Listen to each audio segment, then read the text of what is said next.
যেন এক হারিয়ে যাওয়া ছেলেবেলার গল্প। রথের মেলা মানেই রথ দেখা, কলা বেচা, এই শব্দটাও আমরা জানি। তো যাই হোক না কেন, বাঙালি গৃহস্থের যে সন্তানেরা যেমন আত্মীয়ের বাড়ি যেতে পথের মধ্যে খিদে ক্লান্ত হয়ে যায়, অনুমান ঠিক তেমনি মনে হয় যে এই জগন্নাথ দেবের এই মাসির বাড়ি যাওয়ার সময় দেবের বোধহয় খিদে পেয়েছিল। বাঙালি লোকাচার অনুযায়ী সেই খিদে নিবারণের জন্য তিনি কলা খান। তাই ভক্তরা তাকে তার পছন্দের ফল উৎসর্গ করেন এবং শত শত বছর ধরে চলতে থাকা এই রীতি একটা লোকাচারে রূপান্তরিত হয়েছে। তাই রথ দেখা, কলা বেচা, এটা একটা বাংলায় একটা বাগধারা হয়ে গেছে। এই বাগধারার পেছনে যিনি রয়েছেন সেটা হচ্ছে মাহেশের রথযাত্রার সামাজিক রীতি। তো যাক, কাল উল্টো রথ। আকাশের অবস্থা তো বুঝতেই পাচ্ছেন যে নিম্নচাপার কিছু থাকে না, যখন তখন বৃষ্টি, ঝমঝম করে, টিপ টিপ করে, বিভিন্ন সময় বিভিন্ন রকমের, আবার মাঝে মধ্যে বজ্রগর্ভ মেঘও রয়েছে। সব মিলিয়ে বর্ষার যে সকাল, সেই সকালের পরিস্থিতি এবং সেই সকালের যে চিত্র পরিষ্কার। আর রথের মেলা মানে বৃষ্টি হবে না, এটা হতেই পারে না। তো আমরা আবার উল্টো রথ পর্যায়ে চলে এলাম।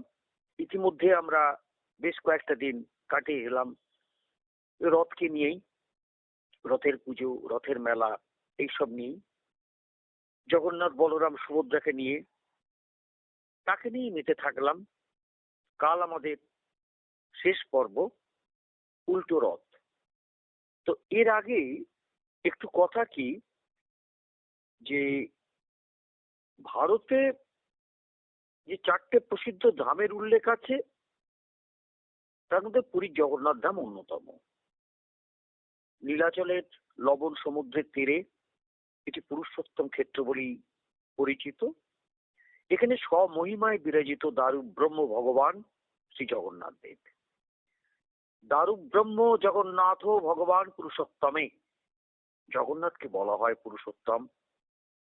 তিনি পরম ব্রহ্ম বিষ্ণু, কৃষ্ণ এবং কৃষ্ণ বাসুদেব।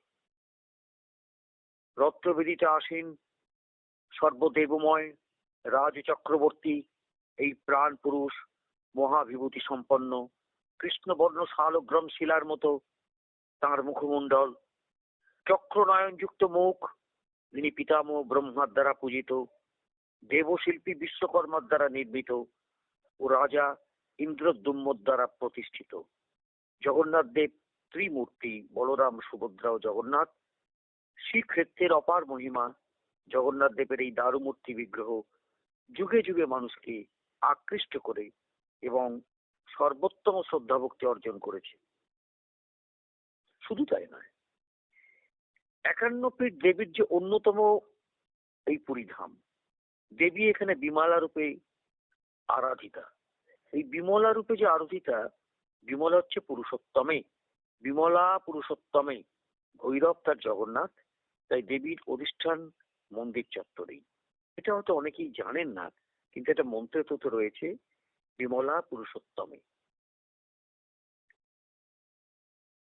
রথে চ বামনং দৃষ্ট পূর্ণ জন্ম ন বিদ্যতে, রথে চ বামনং দৃষ্টা পুনর্জন্ম ন বিদ্যতে, রথে চ বামনং দৃষ্টা পুনর্জন্ম ন বিদ্যতে। অর্থাৎ রথে বামন রূপী ভগবানকে দর্শন করলে মানুষের আর পুনর্জন্ম হয় না। এখানে বামনের অর্থ কিন্তু বেটে নয়, আমরা বেটে বলি না, এই বামন, তা নয়। আষাঢ় মাসে ভগবান বিষ্ণুর নাম বামন। এই যে বামন, আমাদের প্রত্যেক শরীরের রূপ রথে পরমাত্মা রথী রূপে বিরাজ করছেন। তাকে যারা সাধনার দ্বারা দর্শন করবেন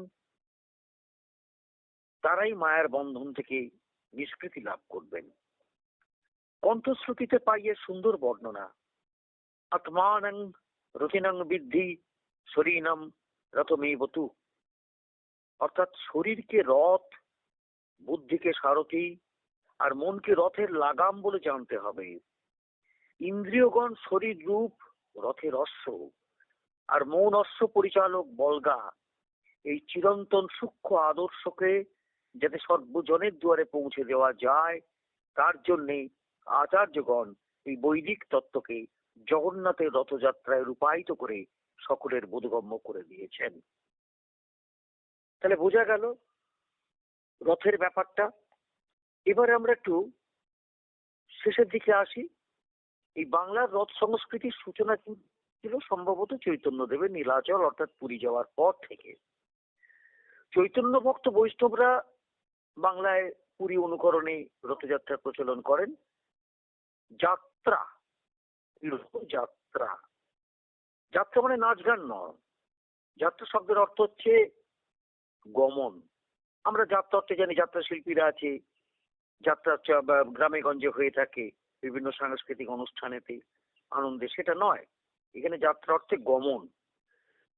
শ্রী শ্রী জগন্নাথ দেবের রথযাত্রা এবং উল্টো রথ হিন্দু বাঙালিদের কোনো মাঙ্গলিক বা ধর্মীয় অনুষ্ঠানের সূচনার পবিত্র দিন হিসেবে গণ্য করা হয়, অর্থাৎ কাল আমাদের উল্টো রথ। অনেক জায়গায় বাঙালির শ্রেষ্ঠ উৎসব দুর্গোৎসবের সূচনা হয় এই শুভ দিনে। দুর্গা মণ্ডপে খুঁটি পুজো হয় এই শুভ দিনে। দুর্গা প্রতিমার কাঠামোয় মাটি পড়ে এই শুভ দিনে। সাধারণত পয়লা বৈশাখ বা অক্ষয় তৃতীয়ায় বাঙালিরা দোকানে দোকানে যে হালখাতা করে, কিন্তু বর্তমানে বহু দোকানেই হালখাতাও অনুষ্ঠিত হয় রথের দিনে।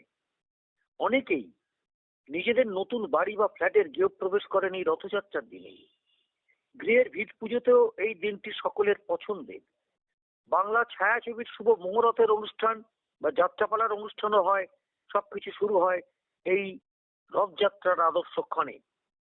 শুধু প্রযোজক কেন, প্রকাশকেরাও আলাদা নন। বই পাড়ার নতুন বইয়ের প্রকাশও হয় গ্রন্থ উদ্বোধনের জন্য এই দিনটিকে শুভ বলেই মনে করা হয়।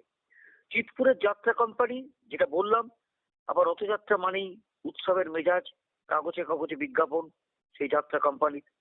যাত্রাপালার বাজার বর্তমানে একটু খারাপ হলে এখন আবার উঠছে। তবুও দেখা যাচ্ছে যে খবরের কাগজে কিন্তু যাত্রাপালার বিজ্ঞাপন থাকে রীতিমতো। তো যাক, রথযাত্রার এত কিছু ব্যাপারটি রয়েছে। এই রথযাত্রা কিন্তু আবার নারী পুরুষের প্রেম যাত্রারও শুভ সন্ধিক্ষণ। অনেক নতুন প্রেমের অঙ্কুরোদ্গম ঘটে এই দিনেই। Guinness world record holder UCMAS abacus. আপনার সন্তানের গাণিতিক দক্ষতা বৃদ্ধি করুন। দ্রুত গণনা করার দক্ষতা, সৃজনশীলতা বৃদ্ধি এবং অভিজ্ঞ প্রশিক্ষক। কাকদ্বীপ ব্রাঞ্চে যোগাযোগ করুন। Admission open for Cambridge English and Spoken English Development course, classes 5 to 8. Get 20% off. Call now. এক হাতে প্রেমিকা, অন্য হাতে জিলিপির মিষ্টি রস। মাথার উপর যদি থাকে ছাতাটা উড়ে যায়, মানে ছাতাটা যে মাথার উপর টিপটিপে বৃষ্টিতে পড়ে আছে, সেটা যদি কোনো ক্রমে যদি হাওয়ায় উড়ে যায়, তবে দুজনে একসঙ্গে রথ বৃষ্টিতে ভেজার মজাটাই কিন্তু আলাদা। কিরাম হলো? আর সেই গোষ্ঠ গোপালের গানটা মনে পড়ছে কি? শালিকারা নিশ্চয়ই জামাইবাবুর সঙ্গে রথের মেলায় যেতে ইতস্তত করে। আমি যাব না, যাব না, যাব না রথের মেলাতে। তা গোষ্ঠ তো বলছে যে এই গাওয়া যে বাউল গানটা সুরে যেন গান গেয়ে উঠতে পারে, ও জামাই বাবু যাব না রথের মেলাতে। আজ এই পর্যন্ত। রথ উপভোগ করুন, উল্টো রথ উপভোগ করুন। নমস্কার।